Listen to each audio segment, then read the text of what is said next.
ना उसको कोई नोटिस, ना उसको कोई सुनने का। और जस्टिस चंद्रचूड़ ऑर्डर करते हैं, ऐसा मैटर आया तुरंत बोर्ड पे। हाँ, क्या है मैटर? प्रेयर क्या है आपकी? प्रेयर है कि नीचे हाईकोर्ट हमारे मैटर, हमने एक एप्लीकेशन लगाया है हाईकोर्ट की ऑर्डर वापस लेने को, वो एप्लीकेशन पे हाईकोर्ट सुनवाई नहीं कर रहा। बोले ओके, हाईकोर्ट को आदेश दिया जाता है कि वो तुरंत इनके अर्जी की सुनवाई करे। हो गया, ऑर्डर पास कर दिया।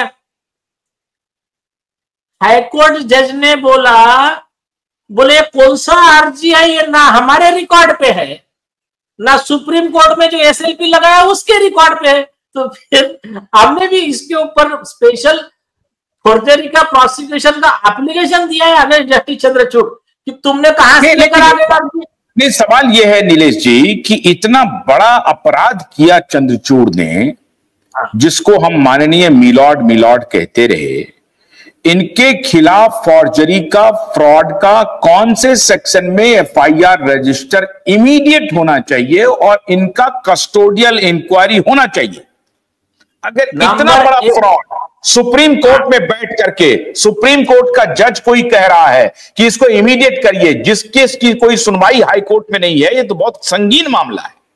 यस, तो उसमें पहला सेक्शन लगता है आईपीसी 192, 193, 466, 470, ये वाले सेक्शन लगते हैं, 120B वगैरह के। एक और लगता है 409, मतलब सुप्रीम कोर्ट के मशीनरी का दुरुपयोग किया, खुद के बेटे के दूसरे अल्टीरियर पर्पजेस है, जो एक्सटॉर्शन वगैरह जो भी उसको उसके थ्रू साधना था, या ऑर्डर के थ्रू, वो अल्टीरियर पर्पजेस सर्व करने के लिए यह ऑर्डर किया गया। हमने ऑलरेडी इसका कंप्लेंट राष्ट्रपति जी के पास दे दिया है। ये एक विषय नहीं है, उसका बिल गेट से 7 से लेके कई सारी चीजें हैं, वो 21 चार्जेस लगाया हमने सेपरेट में। बिल गेट्स के साथ क्या संबंध है? वो थोड़ा सा डिटेल में आराम से बताऊंगा। बिल गेट की जो लॉबी थी, वो लॉबी को मदद पहुंचाने और इस देश के करोड़ों लोगों की जान धोखे में डालने के लिए इसी जस्टिस चंद्रचूड़ ने अपने पद का दुरुपयोग करके एक बोगस ऑर्डर पास किया था। कई लोगों के एप्लीकेशन सुना भी था। हर केस में आईपीसी 218, 219 जैसे सेक्शन उनके ऊपर लगते हैं।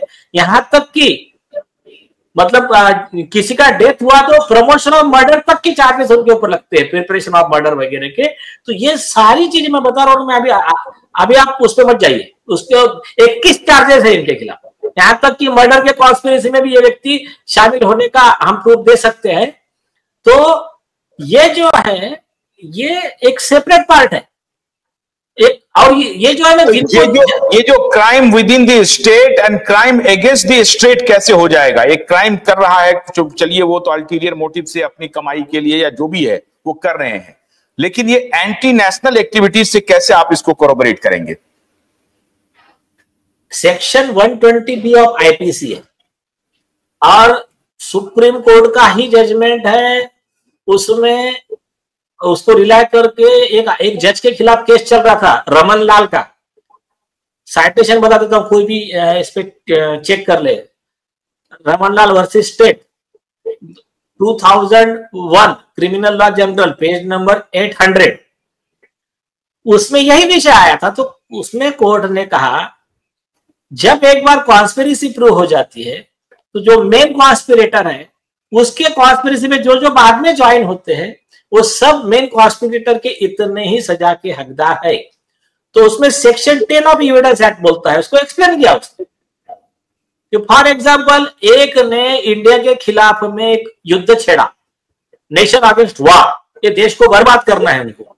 उन्होंने फिर प्लानिंग किया, ये मीडिया इन्फ्लुएंसर को साथ में लिया, ये मीडिया हाउसेस को लिया, यूट्यूबर्स को लिया, और चंद्रचूड़ जैसे जजेस को लिया, रोहिंटन नरीमन जैसे जजेस को लिया।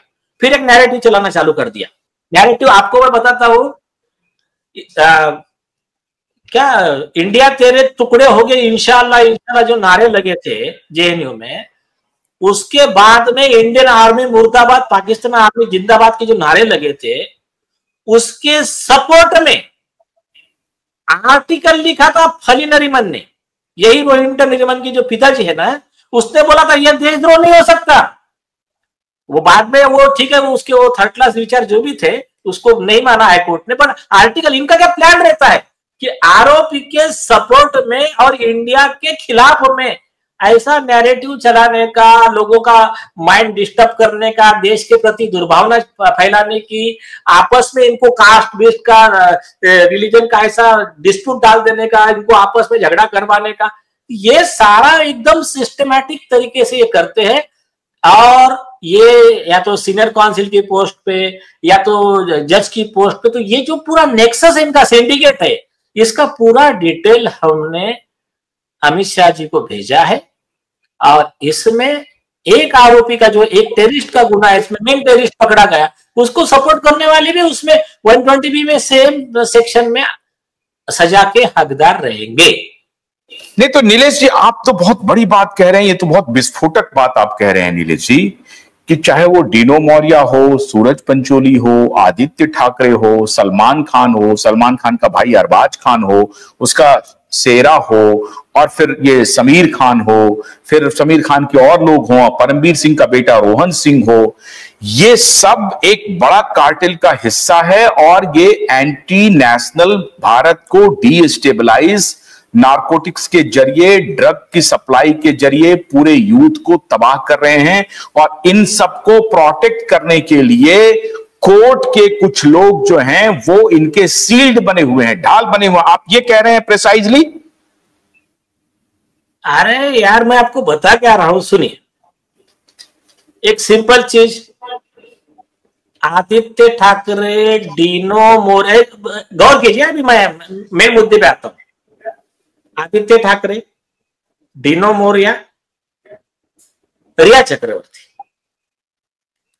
तीनों का ड्रग्स का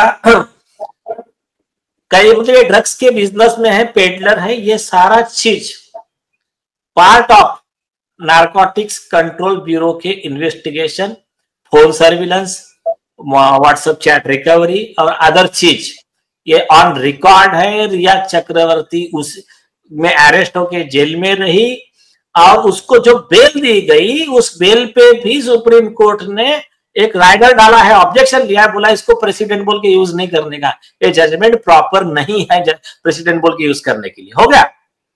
तो ये पार्ट ऑफ रिकॉर्ड है। और यही आदित्य ठाकरे दिशा सालियान के गैंगरेप और मर्डर का आरोपी है, उनके मोबाइल टावर लोकेशन वहां थे। इसका पिटीशन हमने बॉम्बे हाई कोर्ट में लगाया, बॉम्बे हाई कोर्ट में लगाया तो वो पिटीशन को 1.5 साल तक सुनवाई नहीं होने दिया। यहाँ के जो चीफ जस्टिस थे, कौन, देवेंद्र उपाध्याय, और देवेंद्र उपाध्याय के खिलाफ सैंक्शन टू प्रोसिक्यूट फाइल हुआ राष्ट्रपति के पास।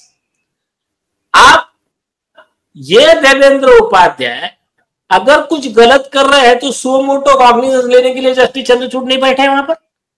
मणिपुर में हुआ तो आपने कॉग्निजेंस लिया। आपको कहीं भी बीजेपी के स्टेट में कुछ आपको लगता है कि यहां गलत हो रहा है तो सुप्रीम कोर्ट सो मोटो कॉग्निजेंस लेता है। हाई कोर्ट में बदलापुर का केस हुआ, बीजेपी की गवर्नमेंट थी, तो जस्टिस रेवती मोहते ने सो मोटो कॉग्निजेंस लिया। लेकिन जब भी नॉन बीजेपी के लोग, ये लेफ्ट इकोसिस्टम के कोटरी वाले लोग, इनके कोई ऑफेंस होते हैं, चाहे दिशा सालियान का गैंगरेप हो, मर्डर हो, ड्रग्स कार्टेल हो, उस समय सो मोटो कॉग्निजेंस तो बहुत दूर की बात है, पिटीशन लगाने के बाद में भी सुनवाई नहीं होती है। तो ये एक बहुत बड़े कार्टेल का नेटवर्क का हिस्सा ये सिंडिकेट है।